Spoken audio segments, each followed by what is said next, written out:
Session का part two question answer sessions का part 2, जिसमें हम बात कर रहे थे कल आयुर्वेदिक लाइफ स्टाइल से जुड़ी हुई सारी चीजें जो हमने आयुर्वेदा ABCD के अंदर सीखी हैं। उसमें कल हमने चैप्टर 1 से लेकर चैप्टर 7 तक के क्वेश्चन आंसर सेशन को जो है वो अटेंड किया था। आज जो आगे का पार्ट है उसको लेने के लिए डॉक्टर असमा मैम हमारे बीच में उपस्थित हैं। मैं चाहता हूँ एक बार शानदार से वेलकम के साथ, क्योंकि 6:35 हो गए हैं, थोड़ा सा लंबा होगा तो देर होगी, तो शानदार से वेलकम के साथ एक बार हम स्वागत करेंगे डॉक्टर अजमा मैम का। और आप अपनी तरफ से लाइक, वेलकम और इमोजी के जो हैं वो शेयर कर सकते हैं। तो बहुत बहुत स्वागत है अजमा मैम आपका, and over to you. Thank you so much sir. Thank you everyone. नमस्ते नेचर। और आपने सही कहा सर, ये लेंदी होने के चांसेस हैं, इसलिए हम इसको जल्दी स्टार्ट करते हैं। आप सारे लोग अभी भी अपने जो टीममेट्स हैं, डिस्ट्रीब्यूटर्स हैं, उनको मैसेज और कॉल कर लीजिए 1 मिनट तक, और फिर ध्यान से चैट बॉक्स में आप अटेंटिव होकर आंसर दीजिएगा। क्योंकि हम जो सीख रहे हैं या हमसे जो आता है, अगर हम यहाँ लिखेंगे तो सारे लोगों को वो पता चलेगा और लोगों को भी वो नॉलेज मिलेगी। तो कल हमने चैप्टर 1 से लेके 7 तक, 7 हमारा, हमने 7 बीच में ही छोड़ा था, तो देखते हैं उसको करते हैं। तो सबसे पहले थोड़ा सा समझते हैं। जो चैप्टर 1 है इंट्रोडक्शन, उसमें हमें बताया गया आयुर्वेदा में अपनी यूनिक कॉन्स्टिट्यूशन, यानी जो हमारे टेम्परामेंट है और नेचर और लाइफस्टाइल को समझकर हॉलिस्टिक वेलबीइंग की ओर बढ़ने का मार्ग दिखाता है। हमें अपने शरीर, मन, प्रकृति और यूनिक कॉन्स्टिट्यूशन को समझना है और उसी के अकॉर्डिंग जीवन जीकर हॉलिस्टिक हेल्थ की ओर बढ़ना है। चैप्टर 2 में हमने बैक टू बेसिक, यानी कि हमारी बॉडी और नेचुरल रिदम को समझना, सही डाइट, सही रूटीन, मूवमेंट और माइंड बॉडी बैलेंस के साथ जीना ही लॉन्ग टर्म हेल्थ की फाउंडेशन बताता है। जो चैप्टर 3 था वो कोल्ड फैक्ट, यानी कि बढ़ती हुई जो लाइफ स्टाइल डिजीज़ेज़ हैं, इसके पीछे कि क्या वजह है। हमारी डेली चॉइसेस और इन्वायरमेंट की बड़ी भूमिका रही है। इसलिए हेल्थ के लिए प्रिवेंशन और लाइफस्टाइल करेक्शन बहुत ज़रूरी है, यानी हमें अपनी चॉइसेस पर ध्यान देना चाहिए। जैसा आपके आसपास कल्चर हो रहा है उससे या तो उसके प्रभाव में आ जाइए, या अपने एंशंट जो आपको जीवन जीने का तरीका बताया गया है वैसे जिए। चैप्टर 4 में आयुर्वेदा बताया गया कि आयुर्वेदा एक कम्प्रिहेंसिव सिस्टम है जो अलग अलग हेल्थ नीड्स को हॉलिस्टिक, पर्सनलाइज्ड और व्यापक दृष्टिकोण से समझने की कोशिश करता है। और चैप्टर 5 में हमें बताया गया कि लाइफ स्टाइल ही हेल्थ की फाउंडेशन है। गलत आदतें डिजीज़ को बढ़ाती हैं और सही आदतें हीलिंग को सपोर्ट करती हैं। चैप्टर 6 यानी bridging the gap, ancient wisdom enhancing modern life style. Know thy self to heal thy self, यानी अपनी बॉडी, रूटीन, फूड और माइंड को समझिए और हेल्दी लाइफ स्टाइल बनाइए। अपने आप को और भी बेहतर तरीके से, अपनी कमियों को, अपने इमोशंस को, अपनी सच्चाई को जानना है और अपने आप को हील करना है। चैप्टर 7 फाउंडेशन ऑफ आयुर्वेदा, मूल सिद्धांत। हम सबको पता है पांच पंच महाभूत हैं ये, और अग्नि, वायु, जल, पृथ्वी, आकाश। इसके अनुसार हर व्यक्ति अलग होता है और इसलिए उसका शरीर, मन, स्वभाव सब अलग होते हैं। उसी को बैलेंस अगर हम कर लेंगे तो हम स्वस्थ रहेंगे, और अगर उसमें इम्बैलेंस हो जाएगा तो हम बीमार पड़ जाएंगे। तो हम चैप्टर 7 से स्टार्ट करते हैं। अब आप लोग बिल्कुल रेडी रहिए। बहुत ही वेलकम है जो 4 से 5 या 10 लोग चैट बॉक्स में आते हैं। चैप्टर 7 हमें ममता मैम ने एक तरह से पढ़ाया और बहुत अच्छे से उन्होंने बताया था। अब इसमें हम ये बताइए कि आयुर्वेद किसका उपचार करता है। हम बार बार होलिस्टिक वेलनेस की बात करते हैं, यानी किसका उपचार करता है आयुर्वेद। आप जाके किसी को सिम्टम्स भी बता रहे हैं, या आपको आके कोई सिम्टम्स बता रहा है, तो आप किस तरह से उसका इलाज करेंगे।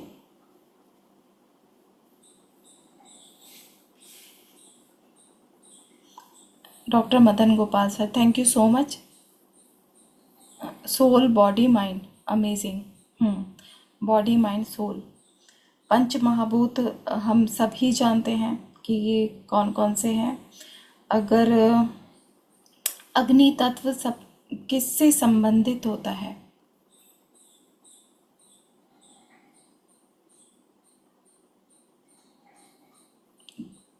Digestion, digestive fire. Thank you Vijay sir and Madan Gopal sir, thank you so much. और अगर अग्नि तत्व जो है वो इम्बैलेंस हो जाएगा तो क्या क्या होगा बॉडी में।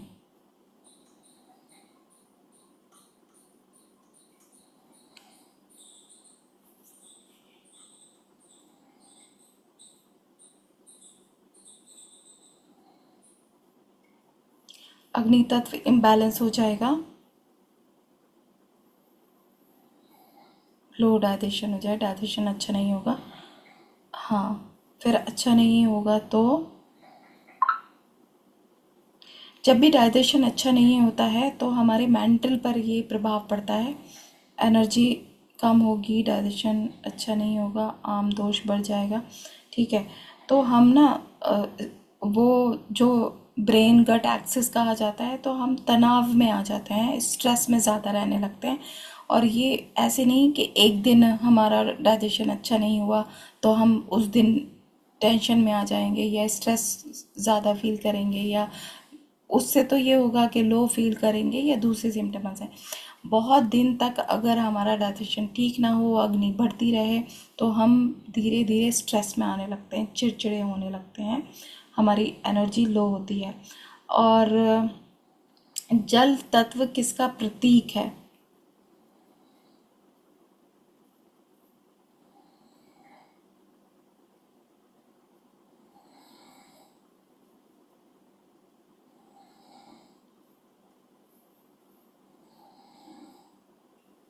जल तत्व किसका प्रतीक है।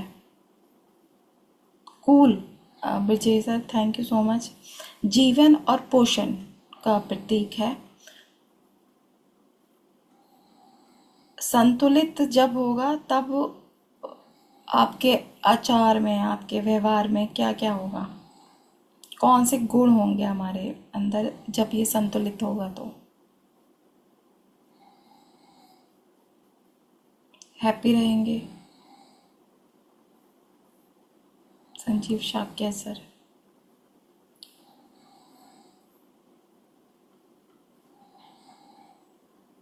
शांति होगी। Thank you so much. ये बिल्कुल हमें थोड़ा सा वैसे ही देखना है ना, जब जल होगा और वो शांत और हैप्पी होंगे।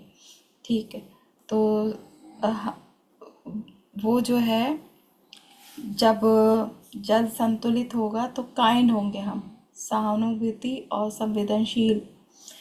वायु तत्व किससे संबंधित है।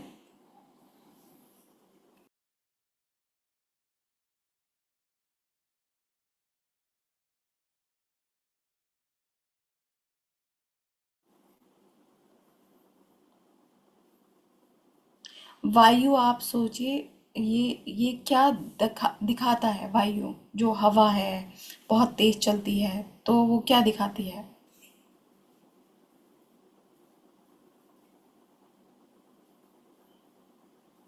विचारण, प्रसार। Bhoj sir, circulatory. Thank you so much Madan Gopal sir, Bhoj sir. हम यही समझ सकते हैं कि गति, सर्कुलेटरी, उसी से आपके वर्ड्स वहीं जा रहे हैं। वायु, जल क्या है, या तो वो विचलित हो जाएगा या वो शांत शांत चल रहा होगा, है ना, एक तरीके से चल रहा होगा। हवा है गति, प्रवाह, प्रसार, बहना, वो इधर से उधर जाना, ये उसको उससे रिलेशन होता है। और वायु से आप ये सोच लीजिए, जब असंतुलित वायु होगी तो व्यक्ति का व्यवहार कैसा होगा।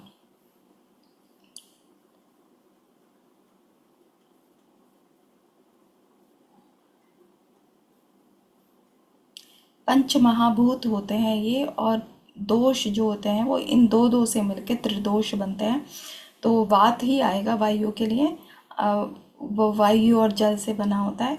तो आप सोचिए, उस इंसान को भी सोच सकते हैं आप, जब असंतुलित हो जाएगा वात या वायु, यहाँ तो वायु की बात हो रही है, बैड फीलिंग आएगी। असंतुलित होगी वायु, हवा बहुत ज़्यादा होगी, ज़्यादा बढ़ जाए तो बताइए कैसा मिजाज होगा उसका।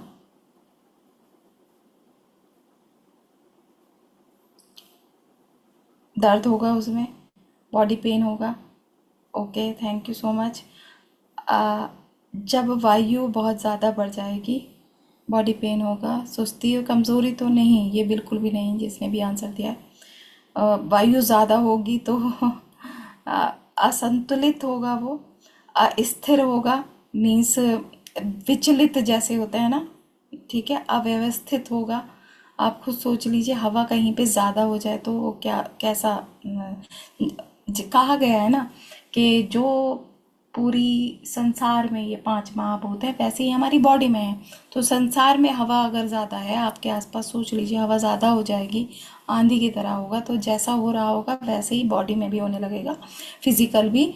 और कभी किधर प्रॉब्लम, ये सही, वो बहुत उस ओवर थिंकिंग बढ़ जाएगी। और बॉडी में भी वही पेन, इधर से उधर कुछ भी। या फिर जो वायु होती है ना, वो हमारे डाइजेशन को भी थोड़ा सा करती है, विचलित हो जाएंगे। Thank you so much. और संतुलित वायु के गुण क्या होंगे?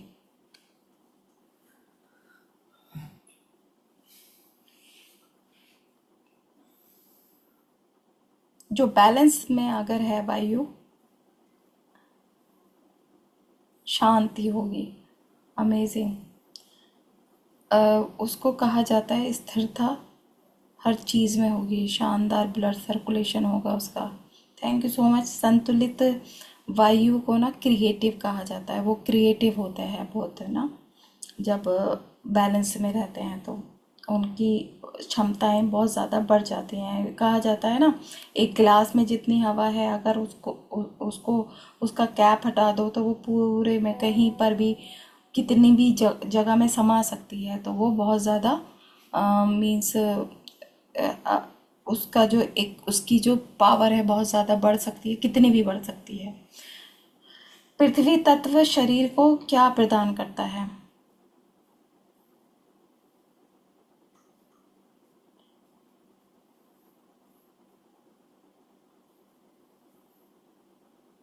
ग्रेविटी, शीतलता, स्थिरता। जी, thank you so much Vijay sir और भूत सर। अ, ये स्थिरता और संरचना, यानी एक स्ट्रक्चर देती है हमारी बॉडी को। तो कौन कौन से ऑर्गन इससे रिलेटेड होते हैं पृथ्वी से? संरचना, आप सोच लीजिए, वो स्थिर हैं वो वाले organ.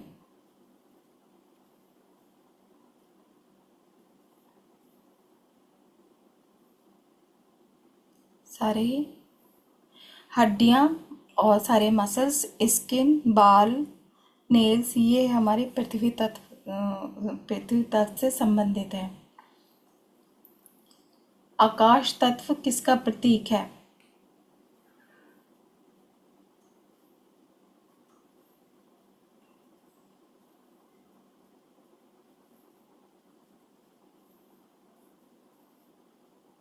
Space. Hmm.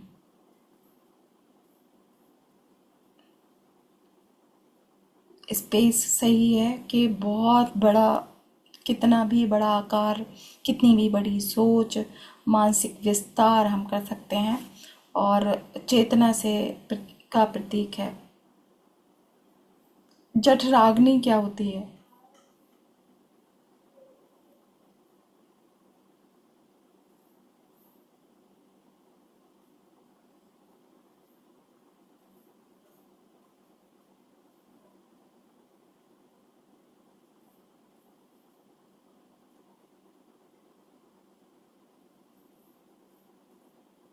डाइजेस्टिफायर। Vijay sir, thank you so much. 7 धातुओं के नाम बताइए। Thank you Bhoj sir. भोजन को पचाने वाला, जो पचाने का काम करती है, पाचन की शक्ति, चंदा Sharma sir, thank you so much.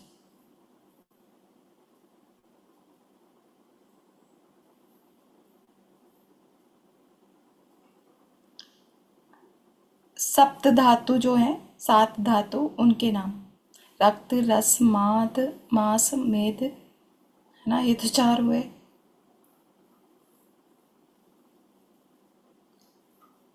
इसके आगे है अस्थि, मज्जा, शुक्र। Thank you Madan.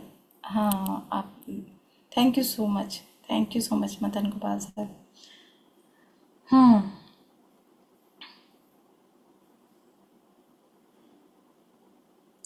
तो आयुर्वेद के अकॉर्डिंग स्वास्थ्य का सबसे बड़ा जो रहस्य है, वो हमारे पांचों तत्व का जब संतुलन होगा तो हम स्वस्थ रहेंगे।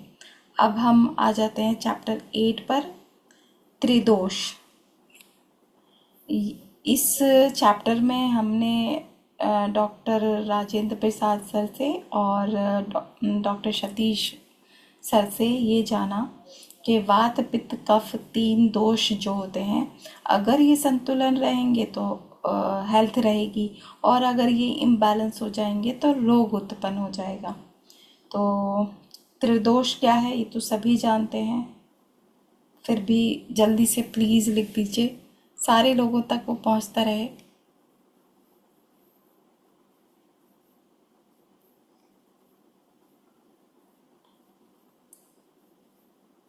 वात, पित्त, कफ, ठीक है। वात प्रमुख व्यक्तियों में मानसिक लक्षण क्या होते हैं?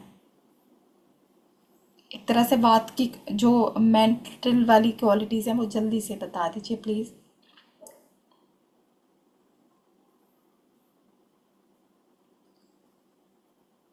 आकाश, वायु और जल जिसमें ज़्यादा होगा, मतलब वात, तो उनकी क्वालिटीज़ क्या होती हैं?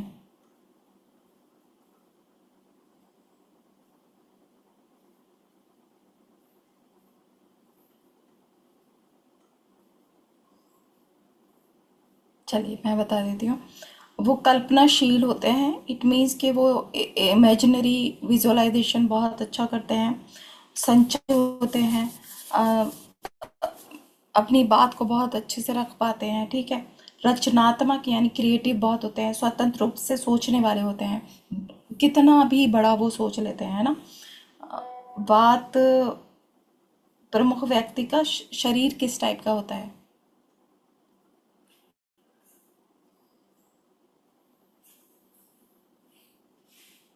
हल्का होता है उनका शरीर, पतला होता है। Thank you so much.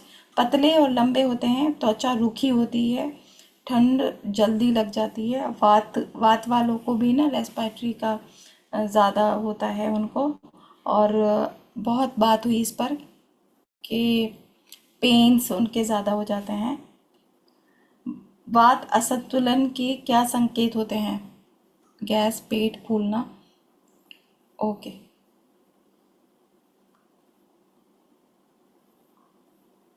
Pen होता है, दर्द का बढ़ना होता है, चिंता और बेचैनी होती है क्योंकि बहुत ज़्यादा वो उनकी सोच बहुत इमेजिनरी और वो सब होता है ना, तो उनमें भी ओवर थिंकिंग बहुत ज़्यादा होती है। वात दोष को संतुलित करने के किस प्रकार के भोजन हमें करने चाहिए, यानी उनके लिए बेस्ट भोजन कौन से होते हैं?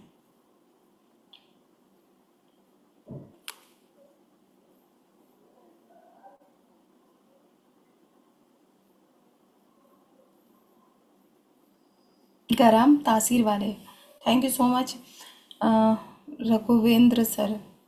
फ्लैक्सीड उनके लिए अच्छा होता है, थैंक यू सो मच। गरम और भारी और नम, और आपने सही कहा कि जो अ, वो सूखे, रूखे और सूखे होते हैं, इसलिए ओमेगाज उनके लिए अच्छे होते हैं। पित्त दोष किन तत्वों का संयोजन है? किन 2 तत्व से मिलकर बना है पित्त दोष?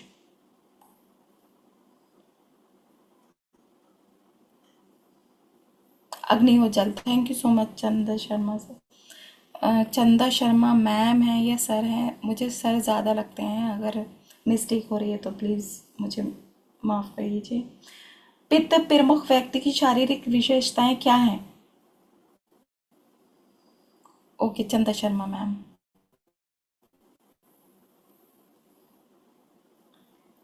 पित्त प्रमुख व्यक्ति की शारीरिक विशेषताएं क्या हैं?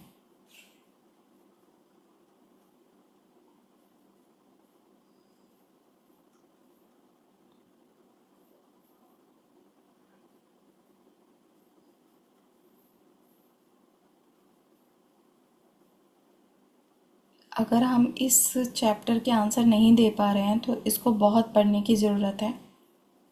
गुस्सा जल्दी आता है, ना ज़्यादा पतला ना ज़्यादा मोटे होते हैं, उत्तेजित होते हैं। ठीक है, सारे ही आंसर ठीक है। बताए पूछ रहे थे कि उनके बॉडी किस तरह की होती है, लेकिन आपने उनके लक्षण बताए। Thank you so much. मध्यम सुडौल शरीर होता है और त्वचा पर सुनहरे रंगत की अ, अधिकता को संतुलित करने के लिए किस प्रकार के भोजन की करना चाहिए? अगर वो असंतुलित है तो किस प्रकार का भोजन करना चाहिए?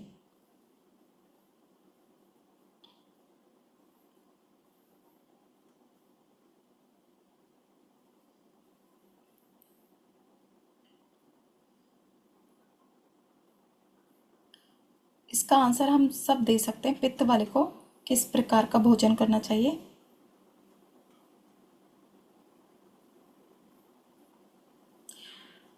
फाइबर। पत थैंक यू बहुत सर। ठंडा और फाइबर ज़्यादा, यानी कच्चे खाद्य पदार्थ ज़्यादा लेने चाहिए और फाइबर। ठीक है, आग लगी होती है ना अंदर, पित्त में ज़्यादा अग्नि बढ़ जाती है। कफ प्रमुख व्यक्तियों को मानसिक लक्षण क्या होते हैं? कफ प्रमुख व्यक्तियों के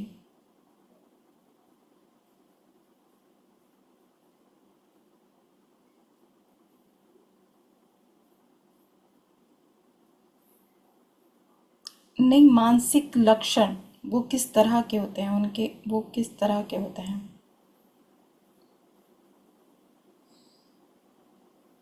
एक शारीरिक लक्षण होते हैं, सुस्त होते हैं, शांत होते हैं वो, और स्नेही होते हैं, मीन्स वो ज़्यादा अच्छी फ्रेंडशिप निभाते हैं, स्थिर होते हैं, मीन्स वो विचलित नहीं रहते ज़्यादा, और धैर्यवान होते हैं, पेशेंस उनमें ज़्यादा होते हैं, मोटे होते हैं। ठीक है। कफ प्रमुख व्यक्ति की शारीरिक बनावट ये हो गई। चलिए इसी को क्या करना, असंतुलित होते हैं तब वो, जब वो असंतुलित होते हैं तब सुस्ती होती है उनमें। और क्या क्या होती है उनकी विशेषता? अगर शांत रहना है और स्नेही होना है, मीन्स ज़्यादा अच्छी फ्रेंडशिप निभाने वाले, और स्थिर होते हैं, धैर्यवान पेशेंस होते हैं, तो अगर असंतुलित हो जाएंगे तो क्या क्या होगा?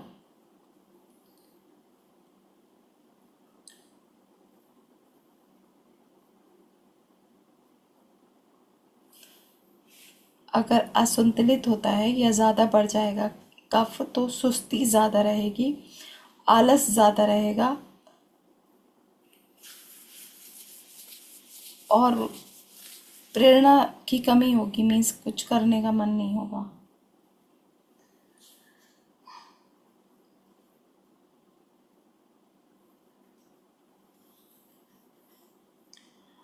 तीन मुख्य गुण जो हैं, महागुण, उनके नाम क्या क्या हैं?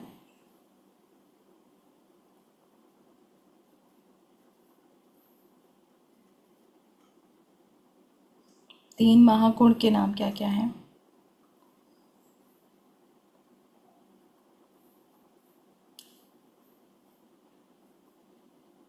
हम्म पहले तमस, सत्व आता है, पहले तमस आता है, फिर रजस आता है, फिर सत्व आता है। Thank you Vijay sir. जो तमस, तामसिक मन तमस शब्द का आर्थिक शब्द क्या है, वो अर्थ क्या है?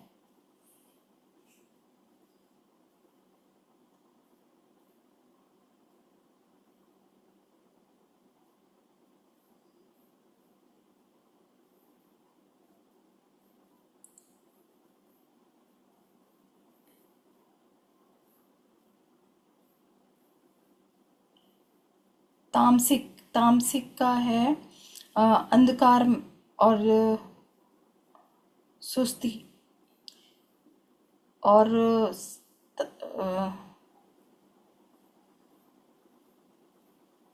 रजस, रजस राज राजसिक मन, माइंड की क्या विशेषता होती है?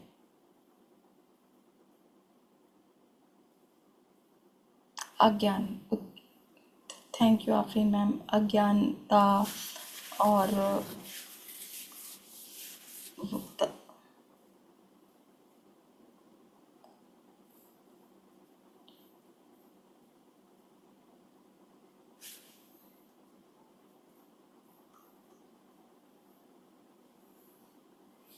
लगातार थिंकिंग, राजसिक मन। हम्म, चंचल होते हैं, वो एंग्शियस रहते हैं, कुछ ना कुछ सोचते रहते हैं, चंचल मन, उत्तेजित, negative. Yes sir, thank you so much Madan Gopal sir. राजसिक भोजन के क्या क्या एग्जाम्पल हो सकते हैं, कैसे फल वो खाते हैं?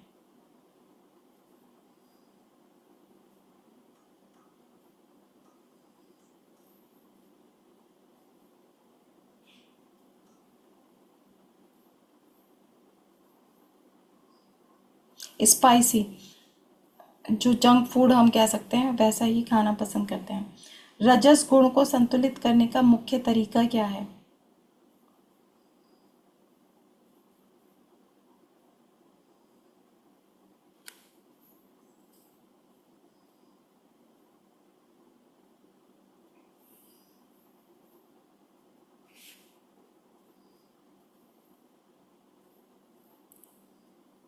Meditation, thank you so much. ये हम कह सकते हैं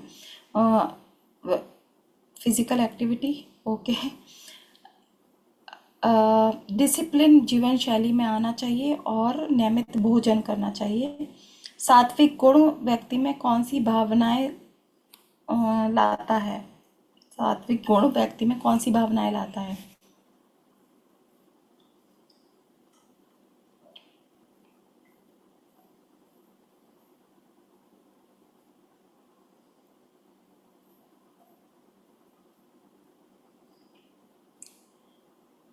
सात्विक गुण इंसान में ज्ञान लेके आता है, अलाइनमेंट लेकर आता है, कामनेस लेकर आता है, काइंडनेस लेकर आता है और पेशेंस लेकर आता है। जो हम शांति, kind, thank you so much, thank you Brajesh sir, thank you Afreen ma'am.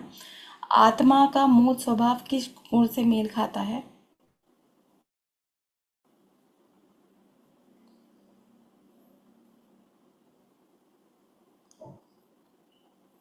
सात्विक से ही खाता है। Yes sir. सात्विक भोजन की क्या क्या विशेषताएं हैं?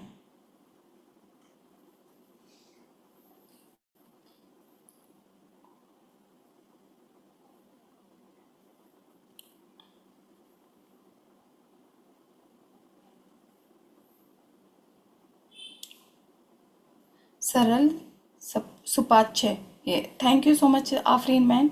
ऐसा भोजन होना चाहिए फ्रेश और लाइट, हल्का।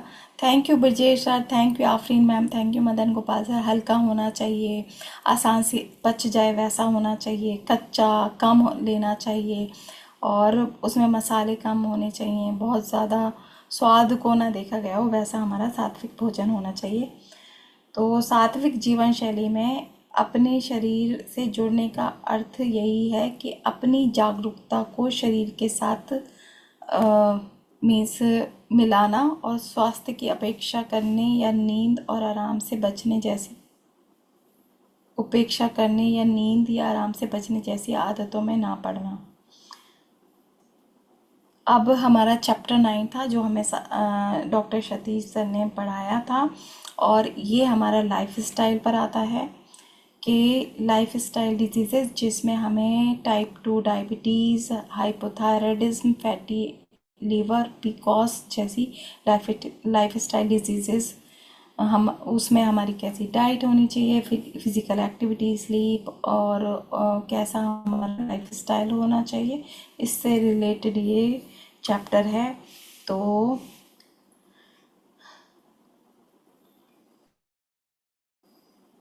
टाइप 2 डायबिटीज़ में जो मेन कॉज होता है वो किससे रिलेशन होता है उसका?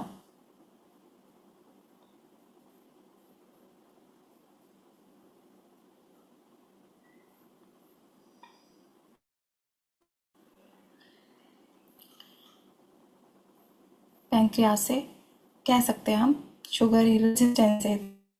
थैंक यू विजय सर, ये राइट आंसर है, कंडीशन से संबंधित होता है। आयुर्वेदा में डायबिटीज़ को किस नाम से जाना जाता है?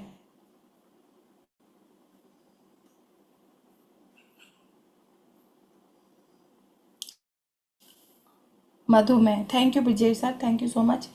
टाइप 2 डायबिटीज़ में कौन से लाइफस्टाइल फैक्टर्स जो हैं वो और भी ज़्यादा उस डिजीज़ को बढ़ा देंगे?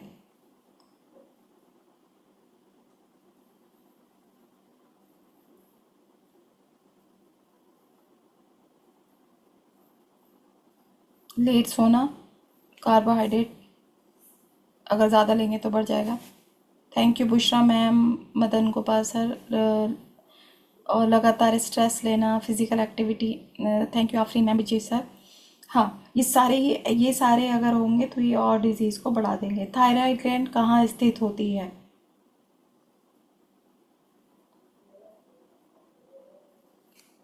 गले में, नेक में। Thank you, thank you, thank you so much. सब जानते हैं इसको और बात नहीं। क्या हाइपोथायराइडिज्म क्या होता है?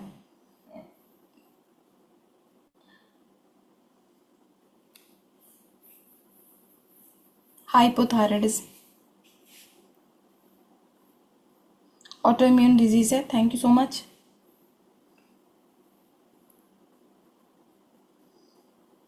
अच्छा, इजी करते हैं इसको। हाइपोथायराइडिज्म में हार्मोन ज़्यादा बनने लगते हैं या कम बनने लगते हैं? कम बनते हैं। Thank you Bishra ma'am. और आयुर्वेदा के अनुसार हाइपोथायराइडिज्म को किन दोषाज से जोड़ा गया है?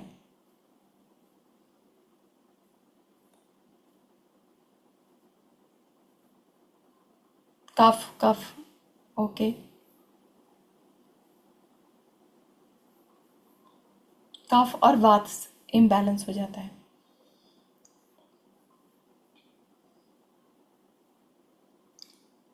फैटी लिवर डिजीज क्या होती है, क्या होता है इसमें?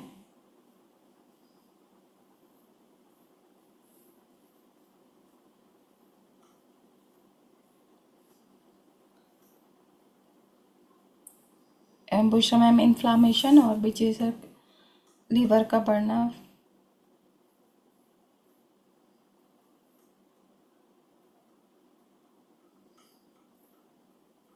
फैट जमा हो जाता है। ठीक है, समझ रहे हैं आप सब। इसी तरह से हम डिफाइन कर सकते हैं। आयुर्वेदा में लीवर को किस दोष से एसोसिएट किया गया है?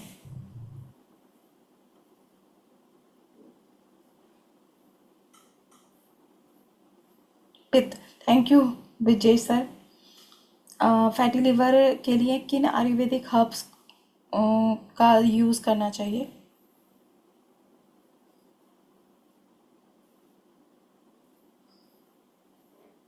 थैंक यू बहुत सर, चंदा शर्मा मैम, कुटकी, thank you so much. Thank U D के बी, दिया अमेजिंग आंसर। पिकॉस का फॉर्म क्या है, full form? PCOS.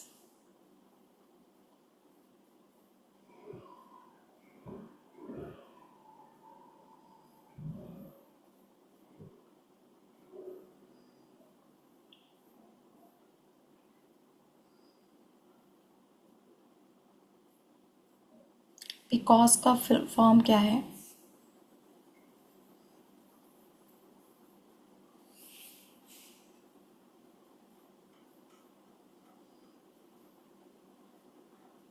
Polycystic ovarian syndrome. Thank you so much Bushra ma'am.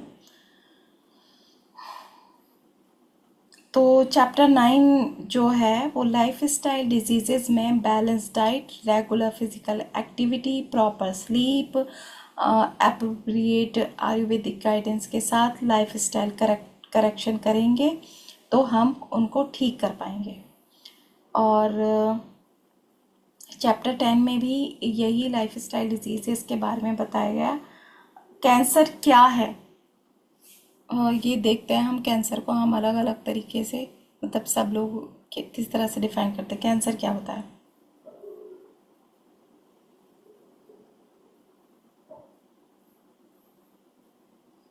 Life style disorder है, ओके।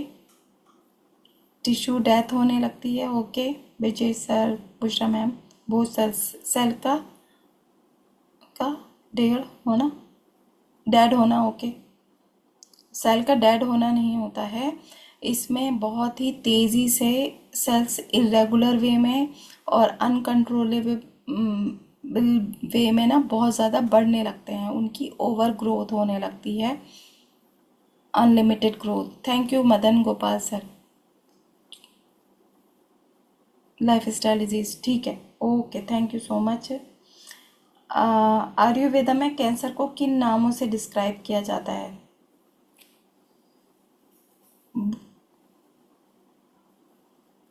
ये बताया था स्पेशली सतीश सर ने।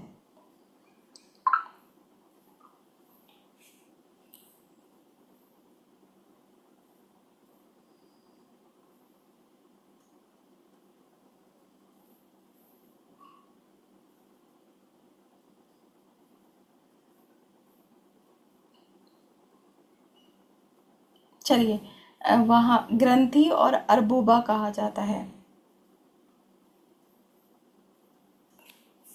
स्ट्रोक क्या होता है? Stroke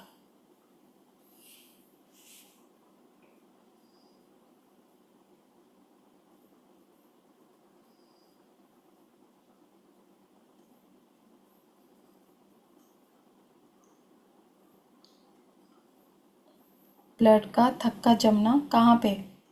thank you so much Vijay sir, कहाँ पे थक्का जमना? ब्रेन में। Thank you so much Bushra ma'am. और बहुत जल्दी जल्दी बस हम एक दूसरे से सीखते जाएंगे। हार्ट हेल्थ के लिए कौन सी मेन हर्ब हमारी इस चैप्टर में बताई गई थी हार्ट हेल्थ के लिए?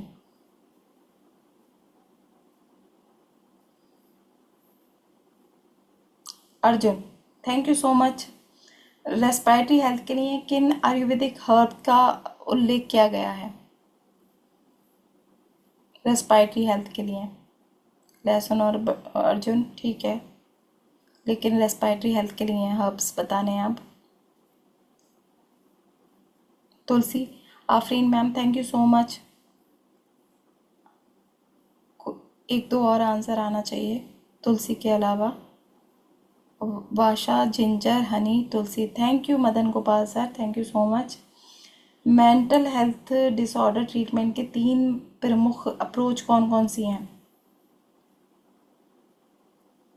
ये थोड़ा टफ क्वेश्चन है, छोड़ देते हैं इसको। अब आ जाता है हमारा चैप्टर 11। चैप्टर 11 में हमने food, Ayurveda and modern nutrition. इस चैप्टर में फूड सिर्फ कैलोरी नहीं बल्कि बॉडी, माइंड और लाइफ स्टाइल को भी प्रभावित करता है। आयुर्वेदा में फूड को रसा, वीर्या, विपाका और प्रभावा जैसे कॉन्सेप्ट से समझा जाता है। दोष और प्रकृति के अनुसार हमारा पर्सनलाइज्ड हमें फूड चॉइस करनी चाहिए। ये सारी चीज़ें इस चैप्टर में बताई गई थी। तो फूड सिर्फ क्या नहीं है, ये तो क्वेश्चन था, तो अभी हमने जान लिया कि कैलोरी नहीं है। रस का अर्थ क्या है? रस,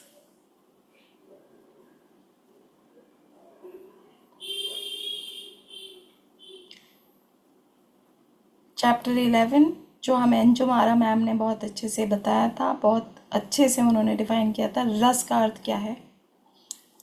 जल्दी से बात करते हैं। रस का अर्थ है स्वाद, टेस्ट। और वीर्या का अर्थ क्या है?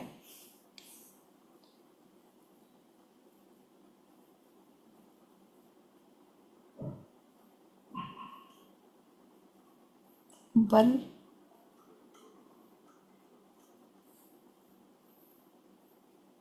अच्छा अच्छा, हाँ, वीर्य का बल होता है। फूड की पोटेंशियल, फूड का जो एक्शन होता है वो उसको वीर्य कहते हैं। विपाका, विपाका क्या होता है? विपाका होता है डाइजेशन के बाद फूड का पोस्ट डाइजेस्टिव इफेक्ट, यानी कि जो मेटाबॉलिज्म में कैटाबॉलिज्म हुआ वो क्या मिला, विपाका। प्रभाव, फूड का स्पेसिफिक इफेक्ट जो केवल उसके सामान्य गुणों से पूरी तरह एक्सप्लेन नहीं होता। जैसा अन्न वैसा मन, इससे क्या हमें एक मैसेज मिलता है? जैसा अन्न वैसा मन।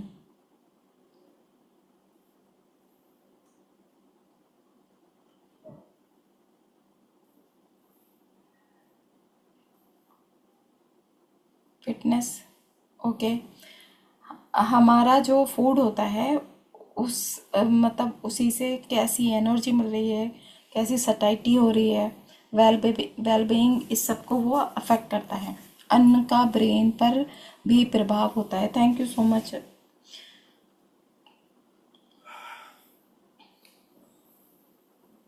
दोष बेस्ड डाइट का मुख्य प्रिंसिपल क्या है? यानी कि हम किसी इंसान की प्रवृत्ति प्रकृति को देखते हुए उसको कैसा भोजन बताएंगे।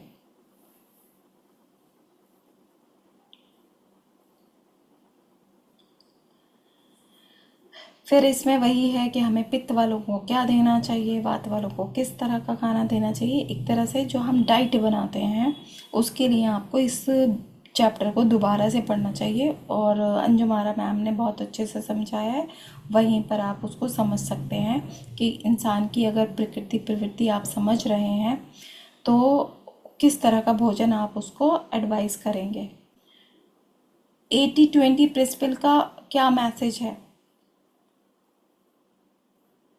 बहुत अच्छे से बताया था।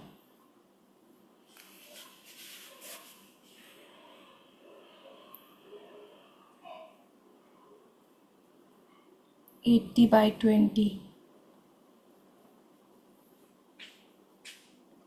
80/20 में उन्होंने बताया था कि हम सोच लेते हैं अब हमें ऐसी डाइट लेनी है और बड़ा स्ट्रिक्टली ऐसे हो जाते हैं, तो वो परफेक्ट बनना चाह रहे होते हैं हम। तो परफेक्ट बनने से ज़्यादा है आप छोटा सा ही कुछ चेंजेस लाइए और उसमें कंसिस्टेंट रहिए। यानी 20% अपनी किसी आदत को सुधारिए और उसको करते जाइए करते जाइए। तो अवेयरनेस के साथ में हमें खाना खाना है, और ज़िंदगी को हमें कंसिस्टेंट रहकर अपनी आदतें जो हैं वो कंसिस्टेंसी के साथ बदलनी या बितानी है, और आयुर्वेदिक विजडम और साइंटिफिक एविडेंस के साथ में मिलाकर हमें अपना जीवन व्यतीत करना है। चैप्टर 12 हमारा था दिनचर्या, जो कि आफरीन मैम ने बहुत ही अच्छी तरीके से उसको समझाया। दिनचर्या का मेन पर्पस क्या है, मेन उद्देश्य क्या है?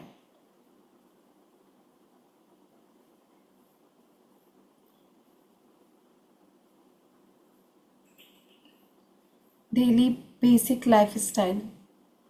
Okay, thank you Afreen ma'am कि हमें अपनी बायोलॉजिकल क्लॉक के साथ में अपने आप का तालमेल बिठाना है। ये हमारा मेन पर्पस है उसका। आयुर्वेद के अनुसार कफ समय किस टाइम से किस टाइम तक होता है? कफ का समय, यानी आपकी बॉडी में कफ का प्रभाव ज़्यादा होता है। Thank you Nikhat Hasan ma'am. Life style को बैलेंस करना, भोज चौथी सर, बॉडी को बैलेंस करना मॉर्निंग में होता है। Sanjeev Saikia sir, thank you so much. Morning में होता है टाइम, चलिए 6 से 10 होता है। 10 से 2 के बीच में कौन सा दोष सक्रिय होता है? 10 से 2 के बीच में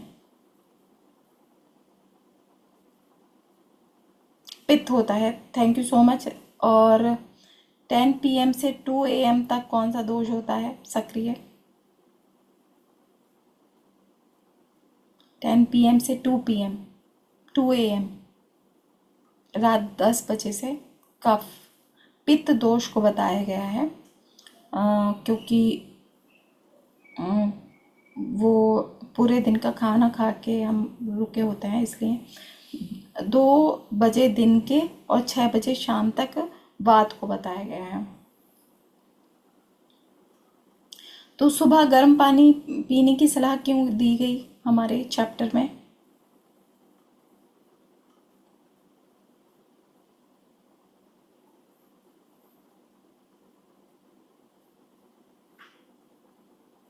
detox. Thank you Pinky ma'am. सुबह गर्म पानी हमने देखा भी कि कफ दोष ज़्यादा होता है और उसके बाद जो होता है पित्त दोष बढ़ेगा, यानी पाचन क्रिया बढ़ेगी, बॉडी डिटॉक्सिफिकेशन। Thank you. अब इसमें सब है वो नस्यम, नाक में तेल डालना, और ये इतना ज़्यादा हम नहीं समझ पाए हैं। कॉमन कॉमन चीज़ें ही बात कर लें तो बहुत बड़ी बात है। नियमित दिनचर्या के 3 प्रमुख लाभ क्या होंगे?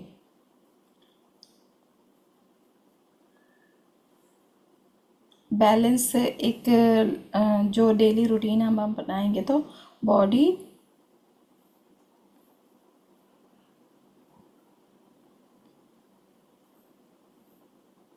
स्वस्थ शरीर होगा, शांत मन होगा और बेहतर लॉन्गेविटी हमें मिलेगी। दिनचर्या में प्रकृति के साथ तालमेल क्यों महत्वपूर्ण है?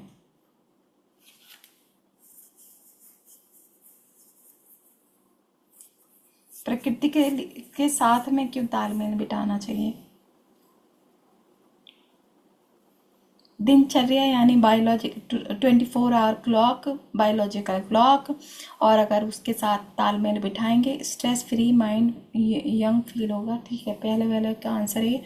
तो अगर उसके साथ हम बैलेंस करके रखेंगे, अलाइन होकर रहेंगे, तो हमारे किस टाइम क्या डाइजेशन होना है, अभी हमने जाना कि कौन सा दोष किस वक्त बड़ा होता है, वो सारे जो है सही टाइम पर फिर हम खाना खाएंगे, पानी पिएंगे, वही कि पानी ज़्यादा किस टाइम पीना है, तो हमारे सारे दोष और सब कुछ बैलेंस होने लगेगा। तो आयुर्वेदिक दिनचर्या का सबसे महत्वपूर्ण सिद्धांत क्या है?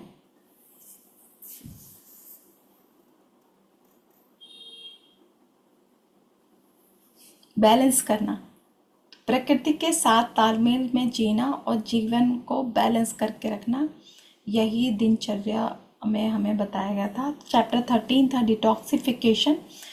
तो ये भी हमें निरोगी रहना, ओके, ये भी हमें आफरीन मैम ने अच्छे से पढ़ाया। तो डिटॉक्सिफिकेशन का मुख्य उद्देश्य क्या बताया गया है?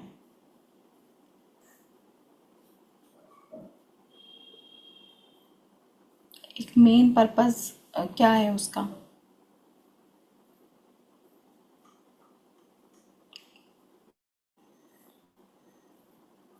शरीर और माइंड को साफ सफाई, बहुत अच्छी बात है। यही है कि पूरी क्लींजिंग करना, डाइजेशन, आम दोष ठीक कराना। ठीक है, जो इम्बैलेंस हो गया है उसको ठीक करना डिटॉक्सिफिकेशन की वजह से ही हो पाएगा।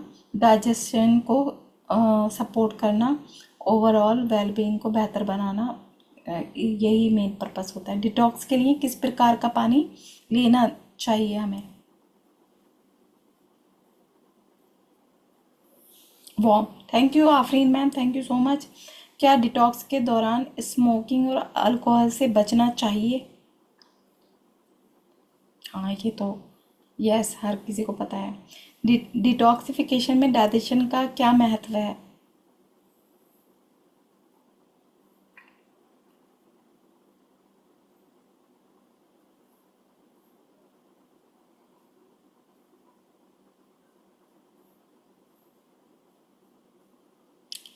मेन मुझे ऐसा लगता है डिटॉक्सिफिकेशन डाइजेस्टिव सिस्टम के ही लिए होता है, और हम हमारे अंदर जो सही चीज़ें जा रही हैं, न्यूट्रिएंट्स जा रहे हैं, वो उसका एब्जॉर्प्शन हो जाए और जो एक्सक्रीटा है वो निकल जाए। इसको सपोर्ट करता है डिटॉक्सिफिकेशन। अच्छा, डिटॉक्सिफिकेशन क्या केवल शरीर से संबंधित है? नहीं, नहीं, thank you so much. Detoxification जब हम करते हैं तब हमें नींद का क्यों ध्यान रखना चाहिए कि अच्छी नींद भी लेनी है,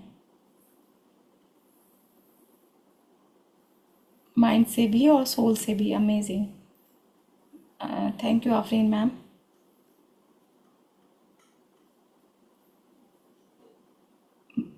नींद इसलिए ज़रूरी है कि जब हम डिटॉक्सिफिकेशन कर रहे हैं तो फिर उसके बाद relax relax. Okay, thank you so much. सोते हुए बॉडी डिटॉक्स होती है, उसकी रिकवरी होती है, better lifestyle. Thank you so much. Detoxification का संबंध किस आयुर्वेदिक कॉन्सेप्ट से जोड़ा गया है?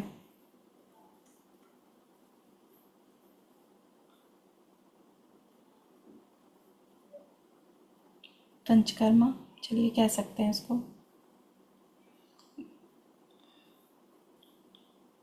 तो जो मन का डिटॉक्सिफिकेशन जब हम करते हैं तब हमें क्या करना होता है? Meditation. Bhoj Chaudhary sir, Afreen ma'am, thank you so much.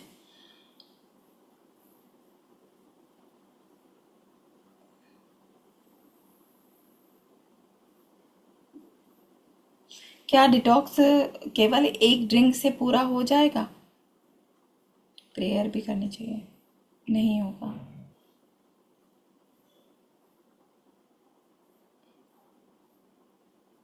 तो डिटॉक्सिफिकेशन का सबसे बड़ा प्रिंसिपल है क्लींजिंग। नहीं, पिंकी मैम ने भी कहा है। बैलेंस और हेल्दी लाइफस्टाइल बनाए रखना। डिटॉक्स का अर्थ केवल शरीर की क्लेंजिंग नहीं बल्कि healthy food, balance routine, proper sleep, शांत माइंड के साथ ओवरऑल वेलनेस को सपोर्ट सपोर्ट करना है। Thank you everyone. और अब आ जाते हैं हमारे last chapter, mental health and emotional wellbeing, जो हमें सोनिया मैम ने पढ़ाया और बहुत अच्छे से। मुझे लगता है कि इसकी नॉलेज सबको ही होगी।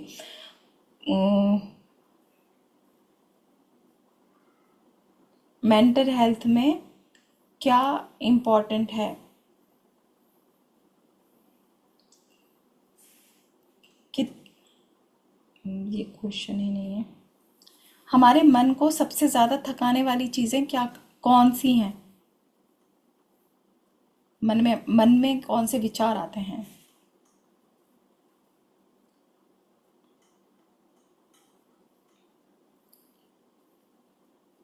निगेटिव विचार ज़्यादा आते हैं। नेगेटिव, देखिए, अगर हम हमारे विचार नहीं आएंगे, हम माइंडफुलनेस में रहेंगे, तो इट मीन्स कि हम प्रेजेंट में जी रहे हैं। और मन में जो ओवर थिंकिंग आती है, जो नेगेटिविटी आती है, वो पास्ट या फ्यूचर से रिलेटेड आती है।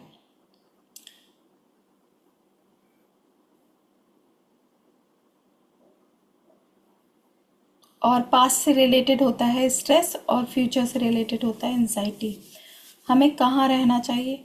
प्रेजेंट में। एक स्ट्रांग व्यक्ति, अच्छा,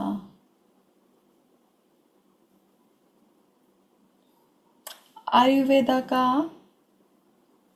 मन से रिलेशन में मीन्स मन को अगर हम उसको ट्रीट करना चाहें तो सबसे पहले हमें क्या करना चाहिए?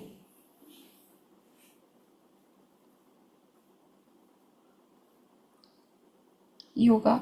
Okay, thank you Devli sir.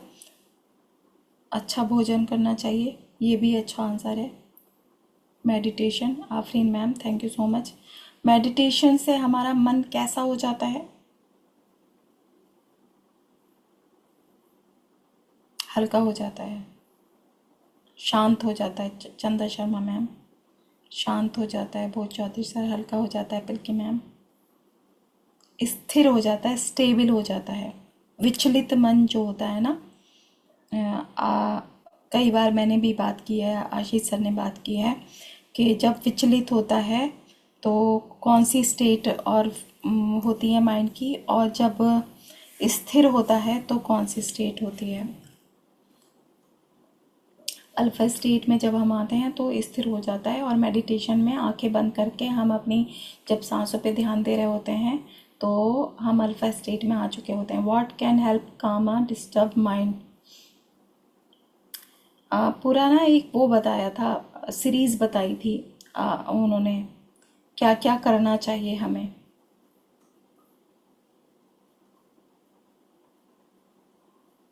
मन को शांत करने के लिए या उसको ट्रीट करने के लिए हमें क्या क्या करना चाहिए।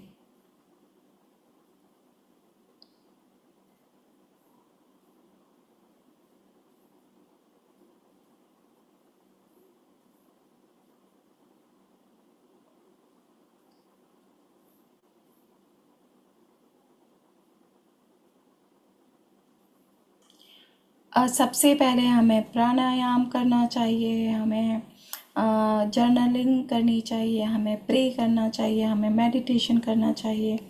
ये सब हमें बताया था। और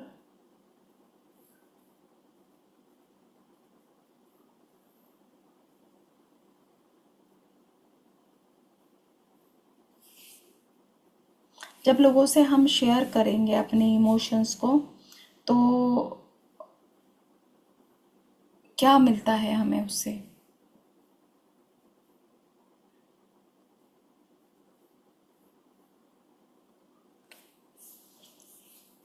इस चैप्टर सुकून मिलता है, हमें इमोशनल सपोर्ट मिलता है। इस चैप्टर के अकॉर्डिंग उसमें बताया गया कि हमें मदद मांगनी चाहिए और अपने मन की आवाज़ भी सुननी चाहिए, और अ, ये चीज़ें लोगों से शेयर करनी चाहिए। और उसमें बताया गया है कि ये कोई वीकनेस नहीं होती है, ये हमारे मन के लिए अच्छा होता है, हमें चीज़ें एक दूसरे से शेयर करनी चाहिए।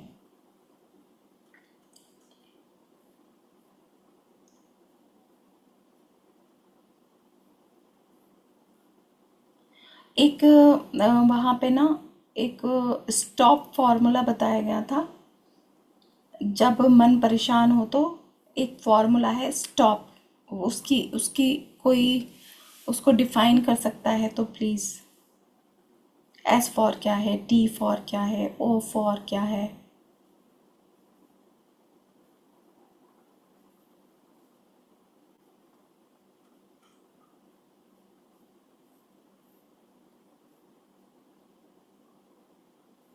एस फॉर है स्टॉप। ठीक है, एस फॉर स्टॉप ही है कि जब हम बहुत विचलित हो रहे हैं, ओवर थिंकिंग हो रही है, तो थोड़ी सी देर के लिए रुकना है, एक सांस लेना है, फिर ध्यान करना है कि हम मतलब अपने ही थॉट्स को ऑब्जर्व करना है और फिर उस पर एक्शन लेना है।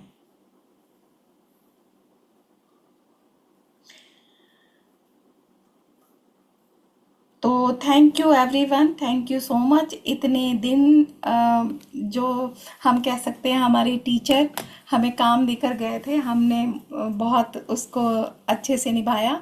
श्रीकांत सर का ये मन था कि हम इस बुक को पढ़ें, सीखें, एक दूसरे को सिखाएं, और हमने वो किया। और वो खुद बिज़ी रहे, लेकिन जब टीचर हमें हमेशा सिखाता रहे, हमारे लिए कुछ अच्छा करना चाह रहा होता है, तो हमें अपना कर्तव्य पूरी तरह से निभाना होता है। और आज टाइम मुझे ऐसा लगता है सबसे ज़्यादा हो गया है। तो हमारी इस पूरी ABCD the Ayurveda ABCD book में डॉक्टर तारा प्रकाश तिवारी जी ने बताया कि हमारी बॉडी क्या है, दोषास क्या हैं, पंच महाभूत क्या हैं, सद्गुण क्या हैं, और लाइफ स्टाइल हमारी कैसी होनी चाहिए, हमारा न्यूट्रिशन कैसा होना चाहिए, लाइफ स्टाइल डिजीज़ेस के बारे में बताया। फिर हमारी दिनचर्या, detoxification, mental health, emotional wellbeing, ये सब बताया। अगर इन सारी चीज़ों को हम बैलेंस करें तो और हॉलिस्टिक वे में अपने आप को ट्रीट करें, तो हम एक बहुत अच्छा जीवन व्यतीत कर सकते हैं। तो हमारी अप्रोच होती है जो हमारी हेल्थ है उसे मेंटेन करना और बीमारी से रोकथाम करना। Thank you everyone, thank you so much. नमस्ते nature, over to you Ashish sir.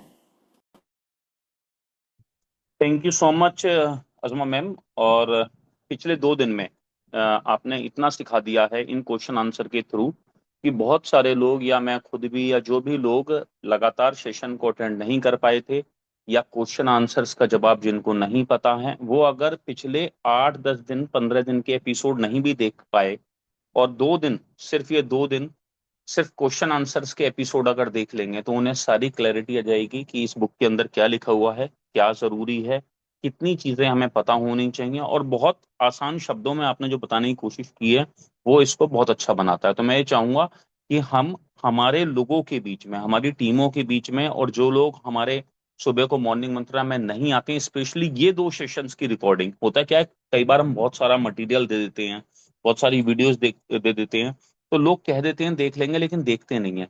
तो हमें खुद भी, जितने लोग यहाँ पर आ रहे हैं, ठीक है, मुझे जैसे खुद भी और मेरे जो, अगर कोई वास्तव में सीखना चाहता है, 2 एपिसोड की ये जो 2 सेशन हैं, आज और कल का क्वेश्चन आंसर, तो लोग बहुत क्लैरिटी के साथ लोगों को पता लग जाएगा। ठीक है, ज्यादा से ज्यादा क्लियर हो जाएगा इस पूरी बुक के अंदर का सार क्या है, आयुर्वेद का सार क्या है, ये पता लग जाएगा। तो इसके लिए मैं दिल से धन्यवाद देना चाहूंगा आपका। Thank you so much. 7:36 हो गए हैं ऑलरेडी।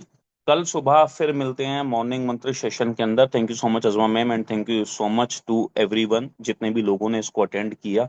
ठीक है, थैंक यू सो मच। नमस्ते नेचर।